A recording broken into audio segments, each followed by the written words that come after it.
बिस्मिल्लाहिर्रहमानिर्रहीम। अस्सलाम वालेकुम स्टूडेंट। आज हम थर्मोडायनेमिक चैप्टर का एक और टॉपिक डिस्कस करने जा रहे हैं कि जिसका नाम है कांस्टेंट टेम्परेचर प्रोसेस। ठीक है, अब हमने नॉन फ्लो प्रोसेस में हमने आइसोबैरिक प्रोसेस कर लिया था। ये हमारे पास दूसरा कौन सा है, कांस्टेंट टेम्परेचर प्रोसेस। यहाँ पे कहा जा रहा है कि it is also known as isothermal process in which the temperature during a process remains constant और same.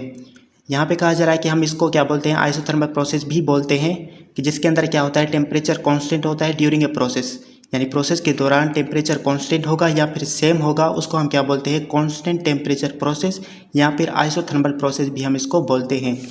In a constant temperature process में क्या होता है, there is no change in temperature, यानी इसमें जो टेम्परेचर का चेंज होगा वो नहीं होगा। ठीक है, वो क्या होगा, ज़ीरो होगा। यानी टेम्परेचर कांस्टेंट है ना, अब T1 किसके बराबर है, T2 के बराबर है, तो उन दोनों का चेंज क्या होगा, ठीक है, वो क्या हो जाएगा, ज़ीरो हो जाएगा। तो यहाँ पे इसमें क्या होगा, टेम्परेचर का जो चेंज है वो क्या होगा, ज़ीरो होगा। There is no change in internal energy. अब इस पर क्या होगा, इंटरनल एनर्जी भी चेंज नहीं होगी, क्योंकि टेम्परेचर कांस्टेंट है तो इंटरनल एनर्जी भी क्या होगी, वो सेम होगी। ठीक है, वो चेंज नहीं होगी। There is no change in enthalpy. अब एंथैल्पी भी क्या होगी, उसकी चेंज नहीं होगी।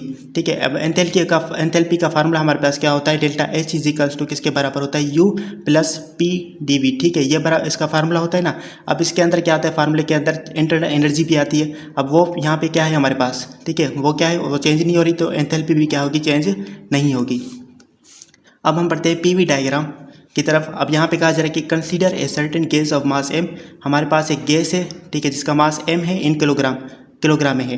Heated at constant temperature from initial state 1 to final state 2। हम उसको क्या करते हैं, हीट करते हैं कॉन्स्टेंट टेम्परेचर पर। अब उसकी इनिशियल स्टेट 1 है और फाइनल स्टेट हमारे पास क्या है, उसकी 2 है। Let P1 V1 T1 are pressure volume and temperature at state 1। P1 T1 ये हमारे पास क्या है, P1 V1 T1 ये हमारे पास क्या है, स्टेट 1 पर है, और P2 V2 are pressure volume and temperature at state 2 ये सारे क्या है हमारे पास, स्टेट 2 पर है। ठीक है, अब हम क्या करते हैं, इसका डायग्राम बनाते हैं, तो वो किस तरह से होगा। ठीक है, अब हम सबसे पहले हम क्या करते हैं, PV डायग्राम। अब हम क्या करते हैं, PV डायग्राम बनाते हैं।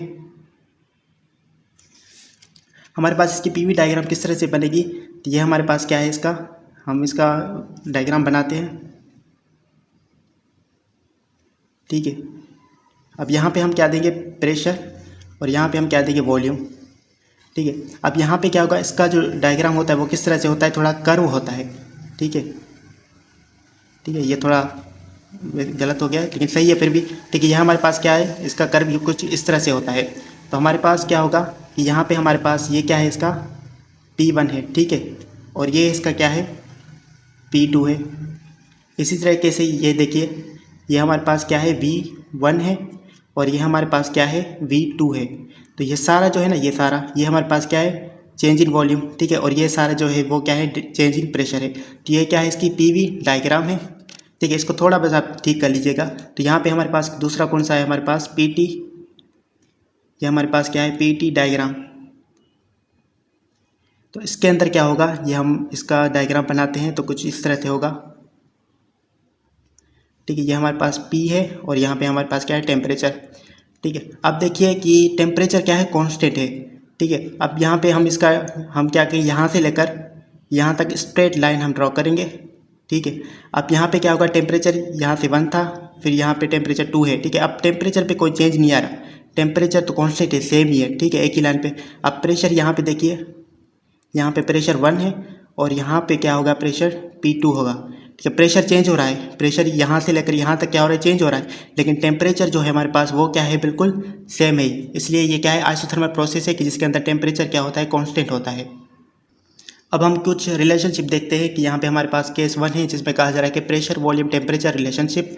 अब हमारे पास एक जनरल गैस इक्वेशन होती है, उसका फार्मूला क्या होता है, हमारे पास P1 V1 upon T1 is equals to P2 V2 upon T2 होता है। ठीक है, अब हमारे पास क्या है, टेम्परेचर तो इसका कांस्टेंट है।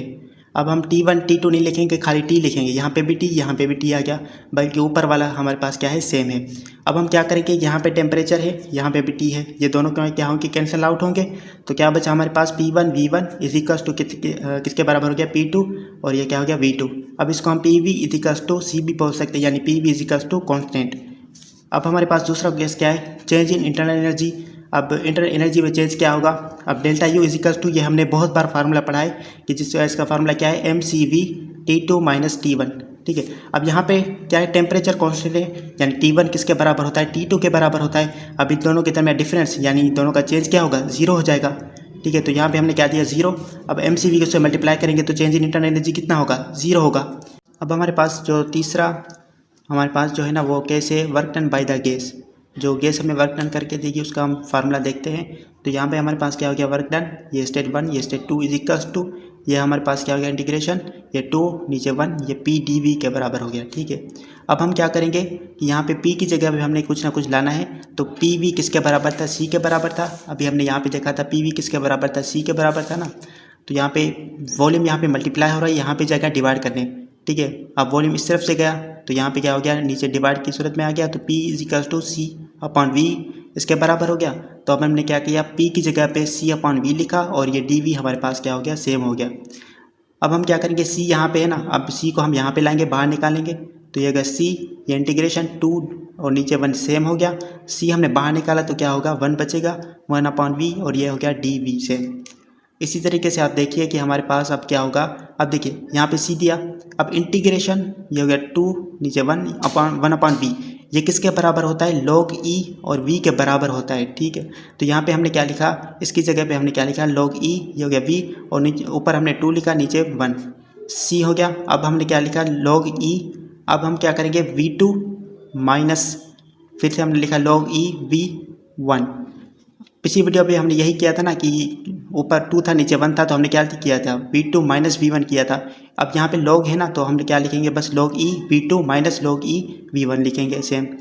अब हमारे पास क्या होगा, ये हमारे पास C होगा log E V2/V1। तो ये किस तरह से आया, अब हमने लॉगरिथम में हमने एक चैप्टर पढ़ा था ना लॉगरिथम वाला, तो उसमें क्या होगा, उसमें क्या था हमारे पास जो log था log E A/B वो किसके बराबर था, log ये हमारे पास E ये हो गया A माइनस log ये हमारे पास E हो गया और ये हो गया हमारे पास क्या हो गया, B हो गया। ठीक है, तो इस तरीके से कुछ फार्मूला था। तो हमारे पास क्या है, ये है ना log E A minus log E B, तो ये सारा वही है सेम। ये किसके बराबर थे, log E A/B के बराबर है ना। तो इसलिए हमने क्या किया, इसकी जगह पे हमने क्या लिखा V2 फिर अपॉन V1 लिखा। अब हमारे पास जो C था वो C किसके बराबर था, C बराबर था PV के बराबर था। तो हमने C की जगह पे क्या लिखा PV log E ये हो गया V2/V1 सेम हो गया। तो यहाँ तक हमारे पास क्या हो गया, आइसोथर्मल प्रोसेस की ये हमने कंप्लीट टॉपिक डिस्कस कर लिया।